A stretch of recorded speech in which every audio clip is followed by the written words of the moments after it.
ಹೀಗೆ ಹೇಳ್ತಿದ್ದೀನಿ ಅಂತ ತಪ್ಪು ತಿಳ್ಕೊಬೇಡ. ವೈದೇಹಿ ಎತ್ತನ ಹುಡ್ಕೋದಕ್ಕೆ ನೀನು ಒಪ್ಕೊಳ್ಳೋದೇ ಒಳ್ಳೆದು ಅನ್ಸುತ್ತೆ. ಆದರೆ ಪಾಪ ವಿಕ್ಕಿ ಪಾಪ ಅದಕ್ಕೆ ಅಮ್ಮನ ನೋಡಬೇಕು ಅಂತ ತುಂಬ ಆಸೆ ಇಟ್ಕೊಂಡಿದ್ದಾರೆ. ನಿನ್ನ ಮಾತಿಗೆ ವಿರುದ್ಧವಾಗಿ ಅಮ್ಮನ ನೋಡಬೇಕು ಅಂತ ಹಠ ಮಾಡ್ತಿರ್ಬೋದು. ಆದರೆ ತಾಯಿ ಅನ್ನೋ ಆಸೆ ಎಲ್ರಿಗೂ ಇದ್ದೇ ಇರುತ್ತೆ. ಎಷ್ಟೇ ಅಂದರೂ ನಿಮ್ಮೆಲ್ರಿಗೂ ಜನ್ಮ ಕೊಟ್ಟಿರೋರೇ ಅಲ್ವಾ. ಇಷ್ಟು ವರ್ಷದಲ್ಲಿ ಅವರಿಬ್ರು ನಿನ್ನ ವಿರುದ್ಧವಾಗಿ ನಿಂತಿರೋದು ಇದೇ ಫಸ್ಟ್ ಟೈಮ್ ಅನ್ಸುತ್ತೆ. ಅದು ಅವ್ರ ತಪ್ಪು ಅಂತಲೂ ಹೇಳೋಕ್ಕಾಗಲ್ಲ ವೇದಾಂತ್. ಯಾಕಂದರೆ ತಾಯಿ ಮೇಲಿರೋ ಪ್ರೀತಿಯಿಂದ ಅವ್ರನ್ನ ಆ ಥರ ಮಾಡಿಸ್ತಾ ಇದೆ. ಅವ್ರ ಪ್ರಕಾರ ವೈದೇಹಿ ಅಮ್ಮನ ಹುಡ್ಕಿದ್ರು ಅನ್ಕೋ, ಅವನ್ನ ಹುಡ್ಕೊಂಡು ಮನೆಗೆ ಕರ್ಕೊಂಡು ಬಂದರು ಅಂತಲೇ ಅನ್ಕೋ. ಆಗ ನೀನು ಅಂದ್ಕೊಂಡಂಗೆ ಸುಹಾಸಿನಿ ಅತ್ತೆ ಅಸ್ತಿತ್ವಕ್ಕೆ ಯಾವ ಧಕ್ಕೆನೂ ಬರಲ್ಲ, ಅವ್ರ ಸ್ಥಾನಕ್ಕೂ ಯಾವ ಧಕ್ಕೆನೂ ಬರಲ್ಲ. ಬದಲಾಗಿ ನಿಮಗೆ ಇನ್ನೊಂದು ತಾಯಿ ಪ್ರೀತಿ ಸಿಗುತ್ತೆ. ಒಂದೇ ಮನೆಯಲ್ಲಿ ಇಬ್ಬಿಬ್ರು ತಾಯಂದ್ರ ಪ್ರೀತಿ ಸಿಗೋದಕ್ಕೆ ಎಷ್ಟು ಚೆನ್ನಾಗಿ ಸಾಧ್ಯ ಹೇಳು.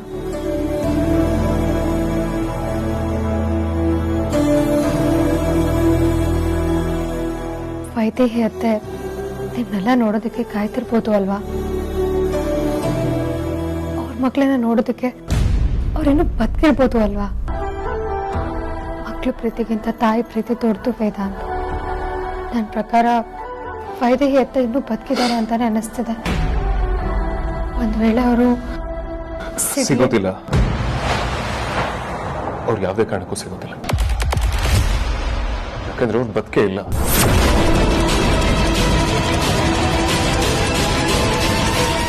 ನೀನ್ ಯಾಕೆ ಒಂದ್ಸಲ ಅವ್ರು ಬದುಕಿರ್ಬೋದು ಅಂತ ಯೋಚನೆ ಮಾಡಬಾರ್ದು? ನನ್ನ ನೋವು ನಿನಗೆ ಅರ್ಥ ಆಗೋದಿಲ್ಲ ಮೂಲ್ಯ. ಅಮ್ಮ ಸಾಯುವುದನ್ನ ನನ್ನ ಕಣ್ಣಾರೆ ಕಂಡಿದ್ದೆ. ಲಾಸ್ಟ್ ವಿಕ್ರತ್ ಅಮ್ಮ ಬದುಕಿದ್ದಾರೆ, ಅಮ್ಮ ಕರ್ಕೊಂಡು ಬರೋಣ ಅಂತ ಕರ್ಕೊಂಡು ಹೋದಾಗ ಕೆಲವರು ಬರೀ ಕೈ ವಾಪಸ್ ಬಂದಿದ್ದೀವಿ. To next day I was excited. ಮತ್ತೊಂದ್ಸಲ ಇದೇ ತರ ಆದ್ರೆ ಆ ಸತ್ಯನ ನಾನೇ ಫೇಸ್ ಮಾಡಬೇಕು. ನನ್ನ ಹತ್ರ ಖಂಡಿತವಾಗ್ಲೂ ಫೇಸ್ ಮಾಡೋ ಶಕ್ತಿ ಇಲ್ಲ ಮೂಲ್ಯ. I can't face it again.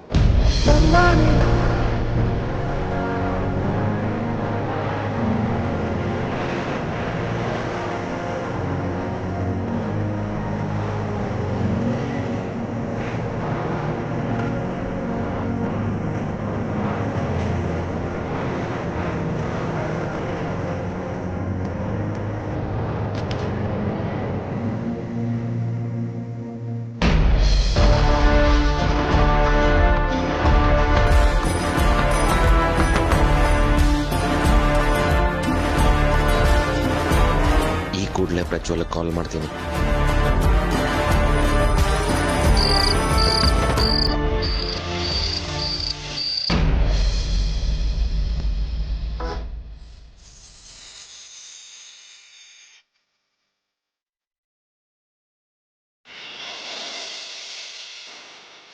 ನಾವು ಬದುಕಿರಬಹುದು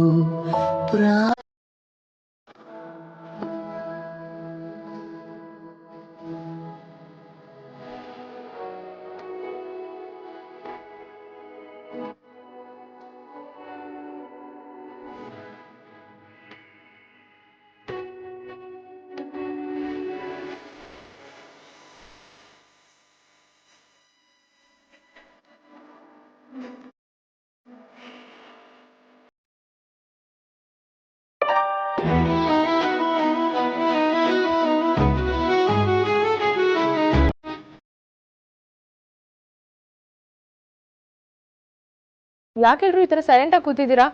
ಊಟ ಮಾಡಿ.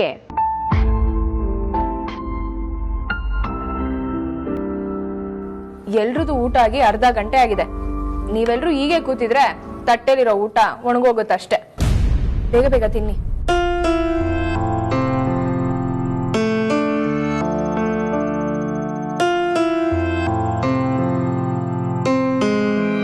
ವಿಕ್ರಾಂತ್, ಏನು ಯೋಚನೆ ಮಾಡ್ತಿದ್ಯಾ? ಊಟ ಮಾಡು. ಹಾಗಾದ್ರೆ ಆದ್ಯಾ ನೀನು ಸಪ್ರೇಟ್ ಆಗಿ ಹೇಳ್ಬೇಕಾ? ಊಟ ಮಾಡು.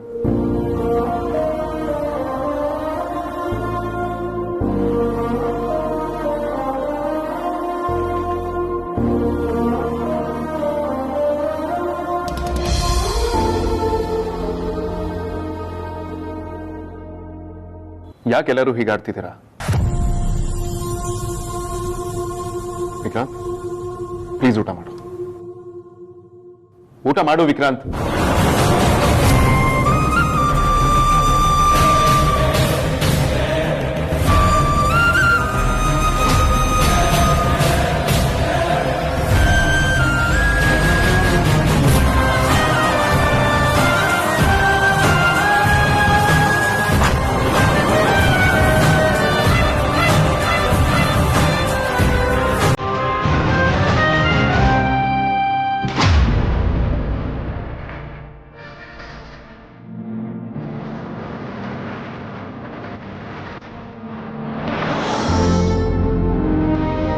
ಸರಿ ಆಗ್ಬೇಕಾ? ನಂಗೆ ನಾಳೆ ಮೀಟಿಂಗ್ ಇದೆ. Good night.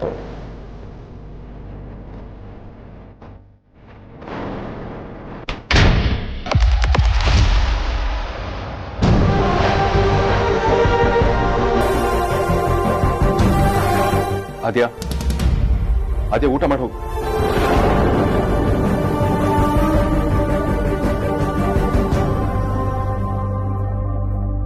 ಅಮೂಲ್ಯ ಒಂದು ನಿಮಿಷ ಕೂತ್ಕೋ. ಆರತಿ ನೀವು ಊಟ ಮಾಡಿ. ಊಟ ಮಾಡಿ ಆರತಿ.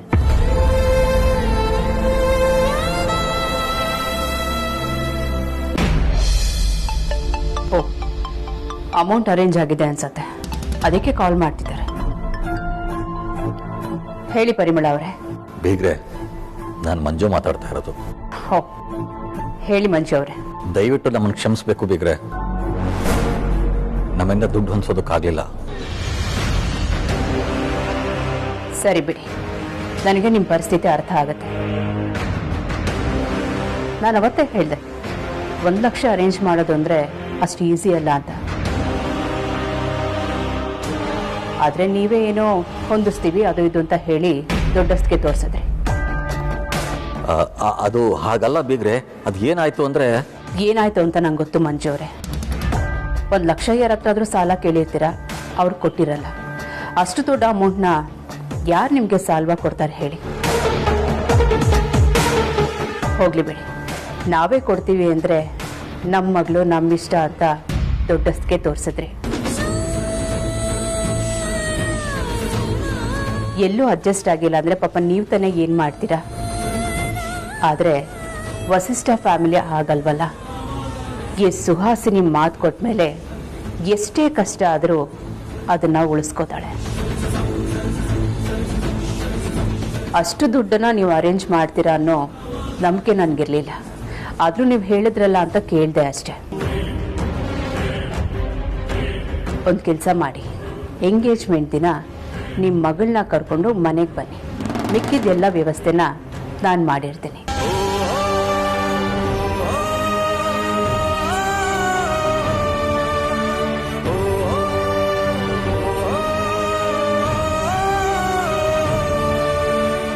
ಬರೀ ಸುಹಾಸಿನಿ ಅವ್ರು ಹೇಳ್ದಂಗೆ ನಿಶ್ಚಿತಾರ್ಥದ ದಿವಸ ನಮ್ಮ ಮಗಳನ್ನ ಅವ್ರ ಮನೆಗೆ ಕರ್ಕೊಂಡು ಹೋಗೋದೇ ಸರಿ ಅನ್ಸುತ್ತೆ.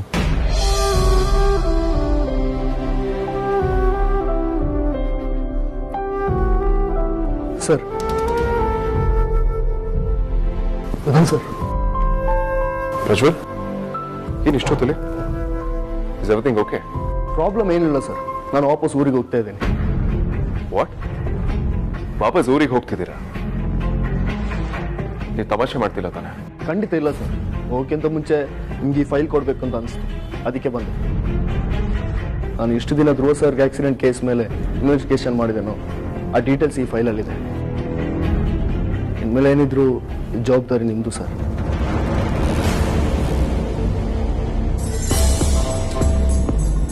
What is this Prajwal? ಧ್ರುವನ್ ಆಕ್ಸಿಡೆಂಟ್ ಬಗ್ಗೆ ಕಂಪ್ಲೀಟ್ ಡೀಟೇಲ್ಸ್ ಗೊತ್ತಿರೋ ನಿಮ್ಮೊಬ್ಬರಿಗೆ ಹೀಗೆ ಸಡನ್ ಆಗಿ ಈ ಥರ ಡಿಸಿಷನ್ ತಗೊಂಡ್ರೆ ಹೇಗೆ ಹೇಳಿ? ಈಗ ನೀವು ಇದ್ದಕ್ಕಿದ್ದಾಗಿ ಇನ್ವೆಸ್ಟಿಗೇಷನ್ ಸ್ಟಾಪ್ ಮಾಡಿ ಹೊರಟ್ರೆ ಇನ್ವೆಸ್ಟಿಗೇಷನ್ಗೆ ತೊಂದರೆ ಆಗಲ್ವಾ? ನೋಡಿ ಪ್ರಜ್ವಲ್, ನೀವೇ ಸ್ಟಾರ್ಟ್ ಮಾಡಿದ್ದೀರಾ, ನೀವೇ ಎಂಡ್ ಮಾಡಬೇಕು. ಯಾಕೋ ಏನು ಇನ್ವೆಸ್ಟಿಗೇಷನ್ ಮುಂದೆನೂ ಹೋಗ್ತಾ ಇಲ್ಲ. ಅದು ಒಂದು ಮಿಸ್ ಆಗಿರೋ ವಿಡಿಯೋ ಟೇಪ್ ಲೀಡ್ ಆಗ್ತಿದೆ. ಅದನ್ನು ಹುಡುಕ್ಬೇಕಾದ್ರೆ ನಿಮ್ಮ ಪರ್ಮಿಷನ್ ಬೇಕಾಗುತ್ತೆ. ಆದರೆ ನೀವು ಪರ್ಮಿಷನ್ ಕೊಡಲ್ಲ ಅಂತ ನಂಗೆ ಚೆನ್ನಾಗಿ ಗೊತ್ತು. ಅದಕ್ಕೆ ಇಲ್ಲಿದ್ದು ಏನು ಮಾಡೋದು ಅಂತ ವಾಪಸ್ ಹೋಗ್ತಾ ಇದ್ದೀನಿ. ನಿಮ್ಮಿಂದ ನಾನು ಇದನ್ನು ಎಕ್ಸ್ಪೆಕ್ಟ್ ಮಾಡಿರಲಿಲ್ಲ. ಸರ್, ನಾನೊಂದು ಕೇಸ್ ತಗೊಂಡ್ರೆ ಅದನ್ನು ಮುಗಿಸೋವರೆಗೆ ನಾನು ಬಿಡಲ್ಲ. ಆದರೆ ಈ ಕೇಸಲ್ಲಿ ಆ ಥರ ಆಗ್ತಾ ಇಲ್ಲ. ಆದರೂ ನಿಮಗೆ ಹೇಳ್ದೇನೆ ಇನ್ವೆಸ್ಟಿಗೇಷನ್ ಕಂಪ್ಲೀಟ್ ಮಾಡೋಣ ಅಂದ್ಕೊಂಡ್ರೆ, ಆದರೆ ನಿಮ್ಮನೆ ಅನ್ನ ತಿಂತ ಇದ್ದೀನಿ, ಅದಕ್ಕೆ ಬೇಡ ಅಂತ ಅನಿಸ್ತು ಸರ್. ಎಲ್ಲದಕ್ಕಿಂತ ಹೆಚ್ಚಾಗಿ ಅಣ್ಣ ತಮ್ಮಂದಿರ ಬಾಂಧವ್ಯ ನೋಡಿದ್ದೀನಿ, ಅದನ್ನು ಹಾಳು ಮಾಡೋಕ್ಕೆ ನಂಗೆ ಮನಸ್ಸು ಬರಲಿಲ್ಲ. ಅಷ್ಟೇ ಅಲ್ಲ ಸರ್, ವಿಕ್ರಾಂತ್ ಸರ್ ಮತ್ತು ಆದ್ಯ ಮೇಡಮ್ ಅಮ್ಮನ ಹುಡ್ಕೋದನ್ನು ಇಲ್ಲಿಗೆ ಸ್ಟಾಪ್ ಮಾಡೋಕ್ಕೆ ರೆಡಿ ಇದ್ದಾರೆ. ಆದರೆ ನನ್ನಿಂದ ಆ ಥರ ಮಾಡೋಕ್ಕಾಗಲ್ಲ ಸರ್.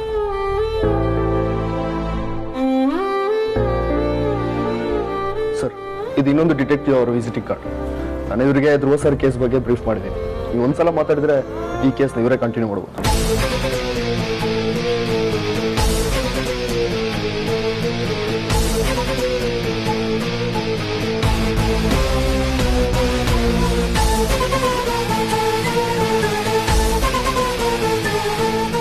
ಸರ್, ನೀವು ಮುಂದೆ ಯಾವುದಾದ್ರೂ ನಿಮ್ಮ ಮೈಂಡ್ ಸೆಟ್ ಬದಲಾಗಿ ನಿಮ್ಮ ಅಮ್ಮನ ಹುಡುಕ್ಬೇಕು ಅಂತ ಮನಸ್ಸಾದ್ರೆ ದಯವಿಟ್ಟು ನಂಗೆ ಕಾಲ್ ಮಾಡಿ. ನಿಮ್ಮ ಇನ್ವೆಸ್ಟಿಗೇಷನ್ ಮೇಲೆ ನನಗೆ ನಂಬಿಕೆ ಇದೆ. ನಿಮ್ಮ ತಾಯಿನ ಜೀವಂತವಾಗಿ ನಿಮ್ಮ ಕಣ್ಮುಂದೆ ತರೋ ಜವಾಬ್ದಾರಿ ನಂದು. ಸರಿ ಸರ್, ನಾನು ಬರ್ತೀನಿ. ಪ್ರಜ್ವಲ್, ಒಂದು ನಿಮಿಷ.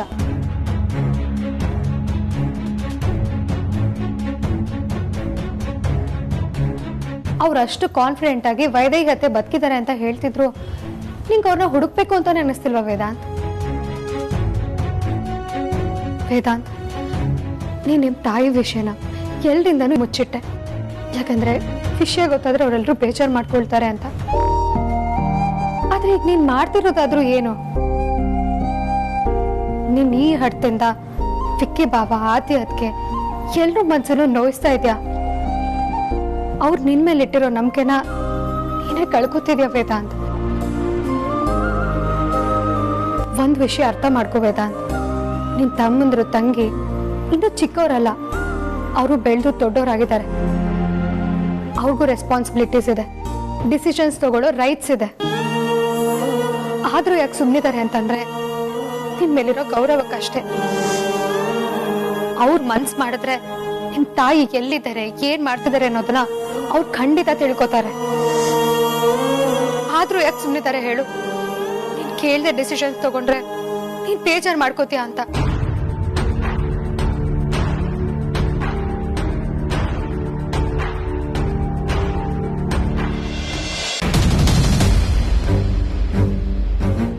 ಈಗಲೂ ಕಾಲ ಮಿಂಚಿಲ್ಲ ವೇದಾಂತ್.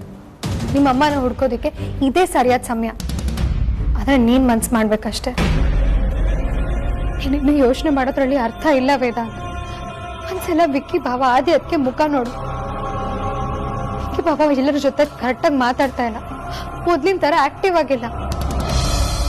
ಆದ್ಯ ಅದಕ್ಕೆ ಕರೆಕ್ಟಾಗಿ ಊಟ ಮಾಡ್ತಾ ಇಲ್ಲ, ನಿದ್ದೆ ಮಾಡ್ತಾ ಇಲ್ಲ.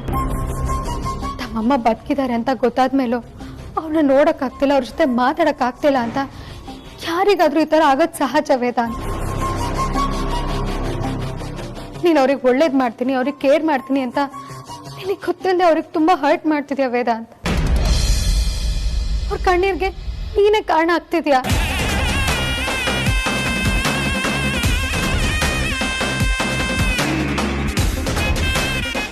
ಇಷ್ಟು ದಿನ ಅವ್ರು ಕೇಳೋದ್ಕಿಂತ ಮುಂಚೆ ಅವ್ರ ಆಸೆನೆಲ್ಲ ನೀನು ಈಡೇರಿಸಿದ್ದೆ.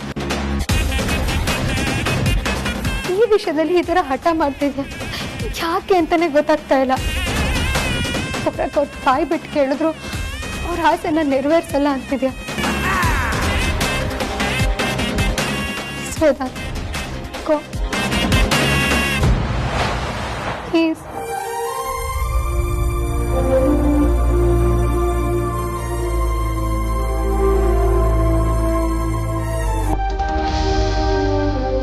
ಇಲ್ಲ ಅಂತ ಮಾತ್ರ ಹೇಳ್ಬೇಡ ಅಗ್ರಜ.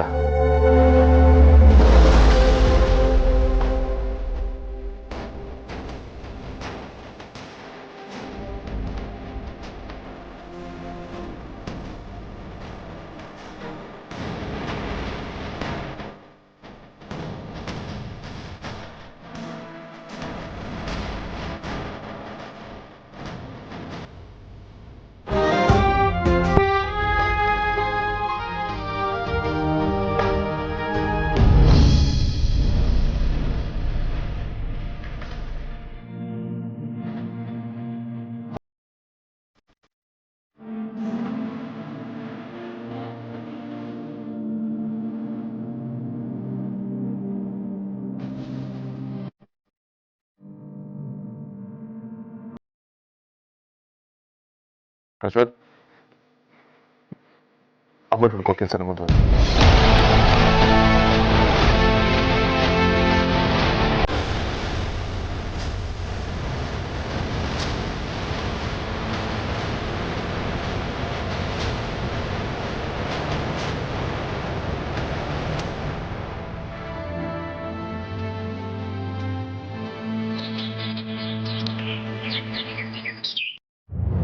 ಏನ್ ಮಾಡ್ಬೇಕು ಅಂತಾನೆ ಗೊತ್ತಾಗ್ತಿಲ್ಲ ಕಣೆ. ನಮ್ಮ ಅಪ್ಪ ಅಮ್ಮ ನೋಡಿದ್ರೇನೆ ಹೊಟ್ಟೆ ಉರಿಯುತ್ತೆ. ಅವ್ರು ನಮ್ಗೋಸ್ಕರ ಎಷ್ಟೊಂದು ಕಷ್ಟ ಪಡ್ತಾ ಇದಾರೆ ಗೊತ್ತಾ? ಒಂದೊಂದು ರೂಪಾಯಿಗೂ ಪಾಪ ಪರದಾಡ್ತಾ ಇದ್ದಾರೆ. ಅಲ್ಲ, ಈ ದೇವ್ರು ನಮ್ಗೆ ಯಾಕೆ ಈ ತರ ಪರಿಸ್ಥಿತಿ ಕೊಡ್ತಾ ಇದ್ದಾನೆ ಅಂತಾನೆ ಗೊತ್ತಾಗ್ತಿಲ್ಲ. ಅಂಜು, ಪ್ಲೀಸ್ ಕಣೆ, ಸಮಾಧಾನ ಮಾಡ್ಕೊ. ಇಷ್ಟಕ್ಕೆಲ್ಲ ಕಾಲೇಜ್ ಬಿಡ್ತೀನಿ ಅಂತ ಮಾತ್ರ ಹೇಳ್ಬೇಡ. ನೀನ್ ಕಾಲೇಜ್ ಬಿಟ್ಟಿದ್ ಮಾತ್ರಕ್ಕೆ ನಿಮ್ ಮನೆ ಪ್ರಾಬ್ಲಮ್ ಎಲ್ಲ ಸಾಲ್ವ್ ಆಗುತ್ತೆ ಅನ್ಕೊಂಡ್ರೆ ಅದು ಸುಳ್ಳು. ಇನ್ನೇನ್ ಮಾಡ್ಬೇಕು ಅಂತೀಯಾ? ನಮ್ಮ ಅಪ್ಪ ಅಮ್ಮ ಕಷ್ಟ ಪಡ್ತಾ ಇರೋದು ನೋಡ್ಕೊಂಡು ಹಾಗೆ ಇರು ಅಂತೀಯಾ? ಮತ್ತೆ ಕಾಲೇಜ್ ಬಿಟ್ಟು ಇನ್ನೇನ್ ಮಾಡ್ಬೇಕು ಅಂತ ಅನ್ಕೊಂಡಿದ್ಯಾ? ನಾನೇನಾದ್ರೂ ಕೆಲಸ ಮಾಡ್ಬೇಕು ಅಂತ ಅನ್ಕೊಂಡಿದ್ದೀನಿ ಕಣೆ. ಆಗ್ಲಾದ್ರೂ ಅಪ್ಪ ಅಮ್ಮಂಗೆ ಬರ್ಡನ್ ಕಮ್ಮಿ ಆಗುತ್ತೆ. ಲೇ ದಡ್ಡಿ, ಕೆಲ್ಸ ಮಾಡಕ್ಕೋಸ್ಕರ ಕಾಲೇಜ್ ಬಿಡ್ಬೇಕಂತ ಏನಿಲ್ಲ. ನೀನ್ ಪಾರ್ಟ್ ಟೈಮ್ ಜಾಬ್ ಮಾಡ್ಕೊಂಡೆ ಅಪ್ಪ ಅಮ್ಮಂಗೆ ಹೆಲ್ಪ್ ಮಾಡ್ಬೋದು. ಪಾರ್ಟ್ ಟೈಮ್ ಕೆಲಸನ ಅಂದ್ರೆ ನೀನ್ ಯಾವ ತರದ್ದೇ ಹೇಳ್ತಾ ಇರೋದು? Food delivery, parcel delivery, executive ಕೆಲಸಗಳಿರುತ್ತೆ. ಹುಡುಕಿದ್ರೆ ಇನ್ನೂ ಆಪ್ಷನ್ಸ್ ಇರುತ್ತೆ. ಪರ್ ಅವರ್ಗೆ ಇಷ್ಟು ಅಂತ ದುಡ್ಡಿರುತ್ತೆ. ನನ್ ಕಸಿನ್ ಬ್ರದರ್ ಒಬ್ಬ ಅದೇ ಕೆಲಸ ಮಾಡೋದು. ನಿನಗೆ ಇಂಟ್ರೆಸ್ಟ್ ಇದ್ರೆ ಹೇಳು, ನಾನು ಹತ್ರ ಮಾತಾಡ್ತೀನಿ. ಬಾಲಿ ಪ್ಲೀಸ್ ಕಣೆ, ನಿನ್ ಕಸಿನ್ ಹತ್ರ ಮಾತಾಡೆ. ನಾನು ಪಾರ್ಟ್ ಟೈಮ್ ಕೆಲಸ ಮಾಡ್ತೀನಿ. ಆದ್ರೆ ತುಂಬಾ ಕಷ್ಟ ಆಗತ್ತೆ. ನೀನ್ ಅನ್ಕೊಂಡಷ್ಟು ಈಸಿ ಅಲ್ಲ. ಯಾವ್ದಕ್ಕೂ ಒಂದ್ಸಲ ಯೋಚನೆ ಮಾಡು. ಅದೆಷ್ಟು ಕಷ್ಟ ಆದ್ರೂ ಪರವಾಗಿಲ್ಲ, ನಾನು ಕೆಲಸ ಮಾಡ್ತೀನಿ. ಪ್ಲೀಸ್ ಕಣೆ, ನೀನ್ ಈಗಲೇ ನಿನ್ ಕಸಿನ್ ಹತ್ರ ಮಾತಾಡು. ಸರಿ, ಮಾತಾಡ್ತೀನಿ. ನೀನು ಅವನ್ನ ಆಮೇಲೆ ಮೀಟ್ ಮಾಡು. ನಂಬರ್ನ ವಾಟ್ಸಪ್ಪಲ್ಲಿ ಶೇರ್ ಮಾಡ್ತೀನಿ. ಥ್ಯಾಂಕ್ ಯು ಸೋ ಮಚ್ ಕಣೆ, ನಿನ್ನಿಂದ ತುಂಬಾ ಹೆಲ್ಪ್ ಆಯ್ತು. ಸರಿ ಬಾ ಹೋಗೋಣ.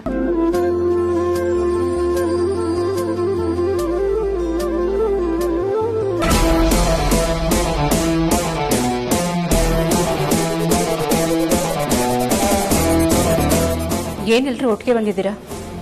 ಏನ್ ವಿಷಯ? ನೀವು ನಮ್ಗೆ ನಿಜವಾದ ಅಪ್ಪ ಅಮ್ಮ ಅಲ್ಲ ಅಂತ ನಮಗೆ ತಡವಾಗಿ ಗೊತ್ತಾಯ್ತು. ಅಷ್ಟೇ ಅಲ್ಲ ಅದ್ಯಾ, ಇವರೆಲ್ಲ ನಮ್ಮ ಅಪ್ಪ ಅಮ್ಮನ್ನ 25 ವರ್ಷದ ಹಿಂದೆನೆ ಸತ್ತೋಗಿದ್ದಾರೆ ಅಂತ ಅನ್ಕೊಂಡಿದ್ದಾರೆ. ಅಮ್ಮ, ನಮ್ಮಮ್ಮ ಬದುಕಿದ್ದಾರೆ ಅಂತ ನಮಗೆ ಕ್ಲೂ ಸಿಕ್ಕಿದೆ.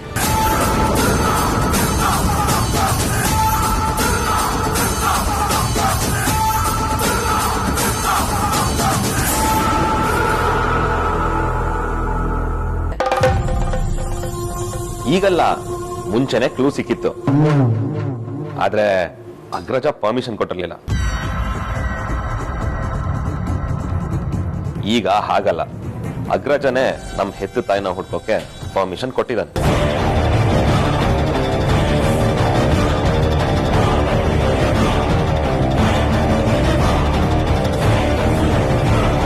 ವೇದಾಂತ್, ಇವರೆಲ್ಲ ಏನ್ ಮಾತಾಡ್ತಿದ್ದಾರೆ? ಅಕ್ಕ ಬಾವ ಸತ್ತಿದ್ದನ್ನ ನಾನ್ ನೋಡಿದ್ದೀನಿ, ನೀನು ನೋಡಿದ್ಯಾ. ಹಾಗಿದ್ಮೇಲೂ ಇಷ್ಟು ಖಡಾಖಂಡಿತವಾಗಿ ಹೇಗೆ ಹೇಳ್ತಿದ್ದಾರೆ? ಅವರಿಬ್ರು ಬದುಕಿರೋದಕ್ಕೆ ಹೇಗ್ ಸಾಧ್ಯ?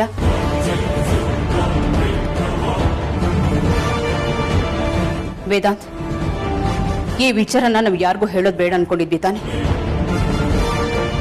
ಇವ್ರಿಗೆಲ್ಲ ಹೇಗ್ ಗೊತ್ತಾಯ್ತು? ಯಾರು ಹೇಳಿದ್ರು? ಅಮ್ಮ, ದಯವಿಟ್ಟು ತಪ್ಪು ತಿಳ್ಕೊಳ್ಬೇಡಿ. ನಮ್ಮ ಅಪ್ಪ ಅಮ್ಮ ಬದುಕಿದ್ದಾರೆ ಅಂತ ನಾನು ಖಂಡಿತವಾಗ್ಲೂ ನಂಬಲ್ಲ.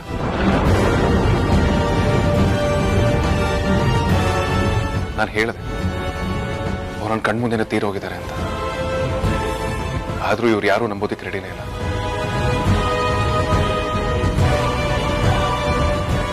ಎಷ್ಟೇ ಹೇಳಿದ್ರು ಅಮ್ಮ ಇನ್ನೂ ಬದುಕಿದ್ದಾರೆ, ನಾವು ಅವ್ರನ್ನ ಹುಡುಕ್ತೀವಿ ಅಂತ ಹೇಳ್ತಾರೆ, ಹಠ ಮಾಡ್ತಾರೆ. ಅದಕ್ಕೆ ನಿಮ್ ಇಷ್ಟ ಬಂದಾಗ ಮಾಡ್ಕೊಳ್ಳಿ ಅಂತ ಹೇಳಿದೆ. ಅದನ್ನೇ ಇವರು ಪರ್ಮಿಷನ್ ಕೊಟ್ಟಿದ್ದೀನಿ ಅನ್ನೋ ರೀತಿ ಹೇಳ್ತಿದಾರಮ್ಮ. ಎಲ್ದಿರೋ ಅಮ್ಮನ್ನ ಎಲ್ಲಿ ಅಂತ ಹುಡುಕ್ತಾರೆ. ಲಾಸ್ಟ್ ಟೈಮ್ ಆಗಿದ್ದು ಮರ್ತು ಹೋಗಿದೆ ಅನ್ಸತ್ತೆ.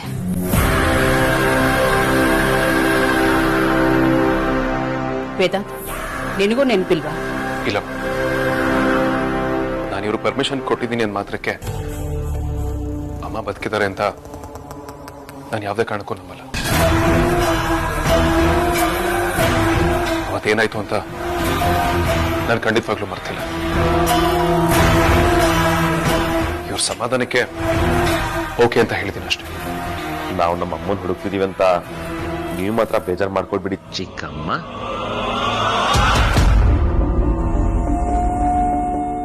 ನಾವು ಅನ್ಕೊಂಡಂಗೆ ನಮ್ಮ ಅಮ್ಮನ ಹುಡುಕಿ ಈ ಮನೆಗೆ ಕರ್ಕೊಂಡು ಬಂದ್ರು ನೀವೇ ನಮ್ಗೆ ರಿಯಲ್ ಅಮ್ಮ.